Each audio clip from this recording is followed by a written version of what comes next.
And am I going to be one of these people that at the end of all of this, Jesus is going to look at me?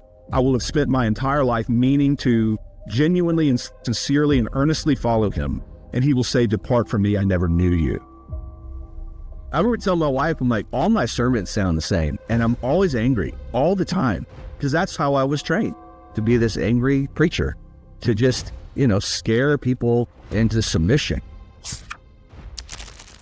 And so I grew up going through this cycle of constantly doubting whether I was among the saved. It was the ordinary for me to be in a state of doubt. Now, there were times when I would enter into a little bit more certainty, and then something would happen, I would fall into sin, or as typically happened in the tradition that I was in, a revival would come through. Mm-hmm. And the purpose of the revivals, now I don't know if this was like in their mission statement, but the experience I had was that anytime a revival came through, I left not being convinced now that I was a Christian, being convinced that I was not a Christian. Mm-hmm. So I would recommit my life to Jesus. At one point, I was rebaptized, put that in air quotes. So I went through this vicious cycle of assurance and then a terrible lack of assurance and a fear that, if I didn't get my life right with God and I died in my sleep, I was hellbound. So it was a terrible spiritual existence to be in. And this was just kind of my standard operating procedure with regard to my life in church. And then when I was around 18, I heard the gospel for the first time, that Christ died for me and that he has taken away all my sins and he offers this as a free gift to me.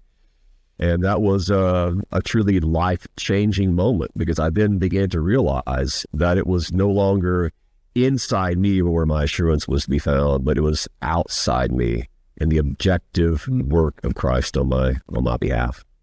And talk about rededicating your life. I internally or externally rededicated my life probably 150 times between the ages of 12 and 18. Constantly doubted, just knowing my life, constantly doubted whether God, does God really love me? Am I really safe with him? Even though my thoughts and even my affections towards Jesus were real to me. But I questioned my legitimacy all the time and was never really given anything.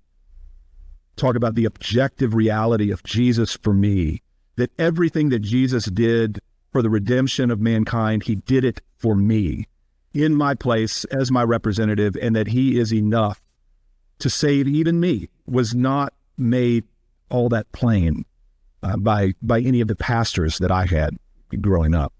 And so I grew up in an environment where I was meaning to be sincere. When I looked around at the church, this moralistic context has produced nothing from my vantage point but blatant hypocrisy. And so I was like the teenage guy, introspective in ways, thinking, man, Jesus is legitimate and the church is whack. And Christianity as a religion, you can have it. And so that set me just swinging on a pendulum between legalism and licentiousness as a young man. And it was in my early 20s when I encountered, really for the first time, it's not that I had never heard the good news. I think I was a Christian at this point, baptized. I was never rebaptized, which is not even a thing, like you said, in quotes. So, and even remember your baptism. You Lutherans say that. We Baptists do too, in the similar way. Look at this. For us, you meant to trust Jesus then. Here you are trusting him now. How do you think that happened? It's because he's faithful. What I grew up in produced a lot of suspicion in my heart toward God. I'm skeptical and suspicious of his love, of his grace, of his mercy. It's yes, there's mercy for the chief of sinners, but is there mercy for me? And am I going to be one of these people that at the end of all of this, Jesus is going to look at me? I will have spent my entire life meaning to genuinely and sincerely and earnestly follow him, and he will say, depart from me, I never knew you. That was me, just haunted by that and plagued by that, until I was pulled onto the rock that is higher than me. I just got really frustrated, as Justin was saying. I started to get frustrated with my own preaching. I graduated from college, started preaching, and I remember teaching these poor teenagers going, I don't even do what I'm telling them to do. This is ridiculous. Like, what are we doing? I remember telling my wife, I'm like, all my sermons sound the same. And I'm always angry all the time because that's how I was trained, to be this angry preacher, to just, scare people into submission. And I remember sitting down in my office just completely deflated, wanting to quit ministry, hating everything about what I was doing, and decided to read Ephesians. And it was like God opened, I literally flipped my Bible upside down because I was like, wait a minute, did I grab another translation? What are these words that are coming off the page right now? And it was this overwhelming sense of God's sovereign love towards me that I just never really had seen before. And that really kind of started this trail from, I was in my early 20s, but when God started peeling back all of these layers, and it's kind of like in your heart, it's something's off, but the people you love and trust are telling you it's right. And that was really hard for me to start questioning how I was raised, what my mom was still telling me, what all of my professors and the denomination I was in, everybody's telling me this is right, this is right. And so many of you have had that experience. I know that for sure. But it's a terrifying moment to go against the current when everybody is holding up their arms, stopping you. And but that was my experience. And, watching my mom then go through that transition, and then my brother, it's been an interesting journey. But if you're listening to this, I know there are many of you who are like, your families are still who you love and you trust, and maybe even your pastors are there. And my encouragement to you is just continue to be patient, because you just never know what the Lord is doing. And it's God uses so many different things to open our eyes to where we're at. And for me, I feel like, unfortunately, God used tragedy in my life to open up my eyes.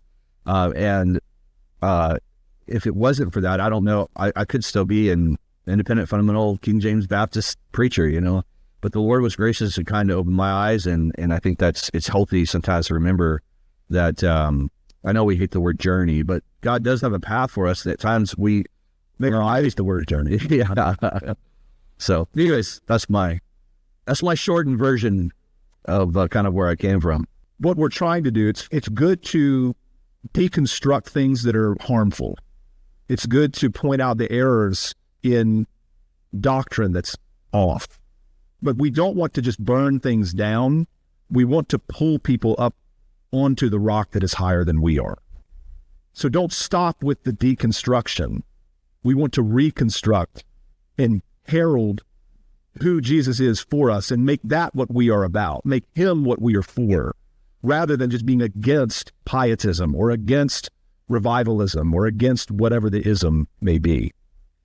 The trap I fell into very early on when I discovered Reformed theology is that I felt that all of this anti-gospel pietism was so dangerous, I needed to just stick a shotgun to it all constantly. And unfortunately, I was not only blowing away the pietism, I was blowing away the people as well. I was just leaving them decimated because there wasn't what I like to describe it as, when I finally figured out what I was doing, I was just throwing bombs into people's boats and being like, see, it can't float, can it? And they're like, yeah, but I'm sinking in the boat. And what I learned is that a proper way to handle this is, for every plank I take out of the pietism boat, I'm gonna put a proper view of the gospel over here, and eventually there's enough strong view of the gospel that are willing to leave pietism and walk over. So as we deconstruct, we must reconstruct and point towards something that is beneficial. Yes, let's tear down the old walls, but we need to be just as excited, if not more, in rebuilding people's faith on the foundation of Jesus Christ. The value of sound doctrine. What is it? We don't value sound doctrine and good theology as an end unto itself.